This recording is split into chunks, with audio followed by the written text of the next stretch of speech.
Just got back from the theater after watching Jordan Peele's latest and I would say greatest film that he's released. Of course, before that, came out with Get Out, which was a huge phenomenon. I think might have won an Oscar, I believe. And followed it up with Us, which I liked even a smidgen more than that film. And I just got back from Nope. This is going to be a spoiler review, quick little review of Nope, which I think, like I said, is the greatest of the three films so far. It might be because it's just fresh in my mind, but it was an amazing theater experience. I wasn't expecting it to be as good as it was. I knew it was going to be good. I just wasn't sure. UFO movies don't usually grip me, and I've never really found any of them scary. So I thought, I heard some reviewers saying, "Oh, it's not really a horror movie." To me, definitely was a horror movie, and it was almost like I've been rewatching a lot of the Quentin Tarantino films lately, so maybe that's why it's in my mind. But the first two acts especially feel like almost like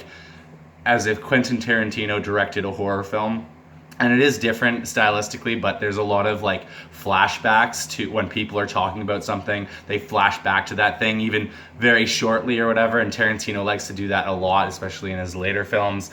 And so I just love the structure of it. There's kind of this B plot storyline with Stephen Ewan's character as a child and this chimp, and that was absolutely gripping. Some people I've heard said, "Oh, that didn't really connect for them, and they didn't really understand why it needed to be included." To me, it was one of the best parts, one of the most interesting parts, and it was kind of just showing. It had a few things where I thought there was a tie-in, because you see this shoe standing like straight up after this chimp has kind of gone ballistic and killed these people in this TV sitcom show, and the little Stephen Ewan, the child actor that plays Stephen Ewan as a kid, he's kind of staring in horror at what happens, and it's kind of revealed throughout the movie a little bit more each time. But also the power like goes out for a little bit, so I thought it was connected to the UFO or this alien creature that appears in the sky. So absolutely love that. I thought Stephen Ewan did great too. Of course, the two leads did amazing job. The brother and sister, just so incredibly good. I forget Daniel Kaluuya is the actor's name. I forget what the actor's name is that plays his sister, but she was great as Emerald, just such a standout. And even the like IT guy that comes along for the journey to try to help them out too, he was really good. And the filmmaker, the old school filmmaker that literally dies for his art. As I said, this is a spoiler review. I'll put that in the thing. It was so good. It was really scary at points. It even had some scares that they made you think it was the aliens, and it turned out to be just, some kids pranking them or whatever. But like, I was thoroughly engaged the whole time I was watching this movie, and I just was in awe that I loved it as much as I did. It was so satisfying every step of the way. There's tons of twists and turns I didn't expect, and man, I posted a little short of my reaction to that one scene, the digestion scene, where we realized the UFO is not just a UFO, it actually is a living alien organism, and it just sucks up this crowd of people, and they are just screaming, and you hear it, like you kind of hear these screams in the air beforehand when you don't really know what's going on.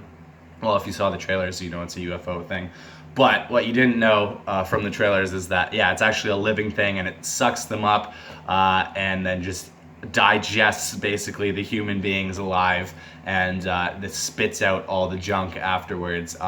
So I thought this was really smart. It was really scary at points. It had some good humor, as Jordan Peele always mixes those two elements really well, and just great performances, great CGI for the creature and stuff. It blended seamlessly. It's not CGI heavy at all. It's just but obviously for the shots that it was needed to. It was shot in IMAX. I didn't go see it in the IMAX theater. That would have been a treat, but hey, it costs way too much to go to IMAX, so would have loved to seen that, but I settled for the standard movie-going experience today. So if you can afford IMAX, go see it in IMAX. 100% worth it.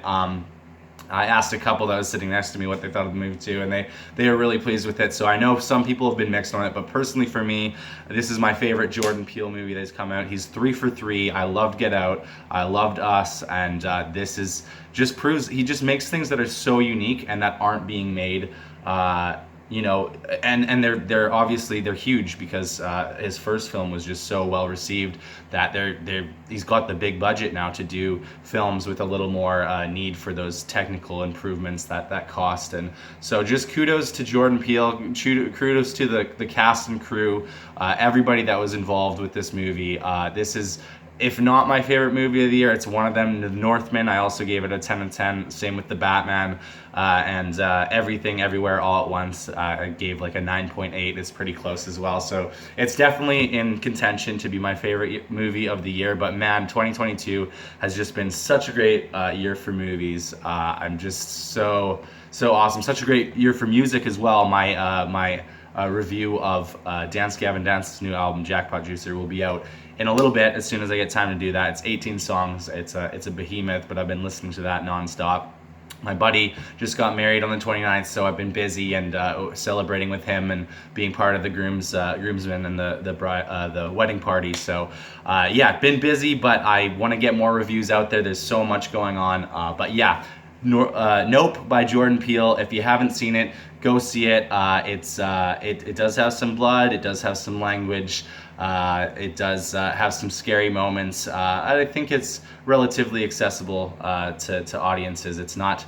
It's got some things that'll keep you guessing and learning, but I don't think it's like overly complicated or confusing. At least the main story is very straightforward and just visually stunning, well acted, all the things I've already said. Go see it. What are you waiting for? Nope. Go see it in theaters, and hope you enjoy it as much as I did. Take care.